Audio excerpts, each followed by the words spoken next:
Hi friends, welcome to channel. இன்றைக்கி ஒரு சூப்பரான மொறுமொறு ஸ்நாக்ஸ் தாங்க செய்ய போகிறோம். ரொம்பவே சிம்பிளான இன்க்ரீடியன்ஸ் வச்சு ஈஸியாக செஞ்சிடலாம். இன்றைக்கி ஈவினிங்கே செஞ்சு பாருங்கள், ரொம்பவே டேஸ்ட்டாகவும் இருக்கும். அதுக்கு நான் இங்கே கேரட் எடுத்து க்ளீன் பண்ணி கட் பண்ணி எடுத்துக்கிறேன். கூடவே 2 டீஸ்பூன் அரிசி மாவு, 1 டீஸ்பூன் கார்ன்ஃப்ளவர் மாவு, 1/4 டீஸ்பூன் மிளகாய்த்தூள், 1/2 டீஸ்பூன் கரம் மசாலா, தேவையான அளவு உப்பு சேர்த்து நல்லா பிசைஞ்சு எடுத்துக்கலாம்.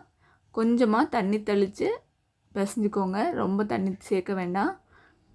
நல்லா மிக்ஸ் பண்ணதுக்கப்புறமா நம்ம ஃப்ரை பண்ணி எடுத்தோன்னா ரொம்பவே சிம்பிளான ஸ்நாக்ஸ் நொடியில் ரெடி ஆயிரும். நம்ம லஞ்ச் பாக்ஸுக்கும் இது பேக் பண்ணோன்னா குழந்தைங்க விருப்பப்பட்டு சாப்பிடுவாங்க. கேரட் சாப்பிடாத குழந்தைங்களுக்கு கூட இந்த மாதிரி செஞ்சு கொடுக்கும்போது அவங்க நொடியில் காலி பண்ணிடுவாங்க. இப்போ நல்லா ஃப்ரை பண்ணி நம்ம எடுத்துக்கலாம். ரொம்பவே சிம்பிளான ஸ்நாக்ஸ் ரெடி ஆயிடுச்சுங்க. வீடியோ பிடிச்சிருந்தா லைக் பண்ணுங்கள், ஃப்ரெண்ட்ஸ் அண்ட் ஃபேமிலியோட ஷேர் பண்ணுங்கள். சேனலை புதுசாக பார்க்குறீங்கன்னா சப்ஸ்கிரைப் பண்ணி சப்போர்ட் பண்ணுங்கள். எனக்கு ரொம்பவே ஹெல்ப்ஃபுல்லாக இருக்கும். தேங்க்ஸ் ஃபார் வாட்சிங்.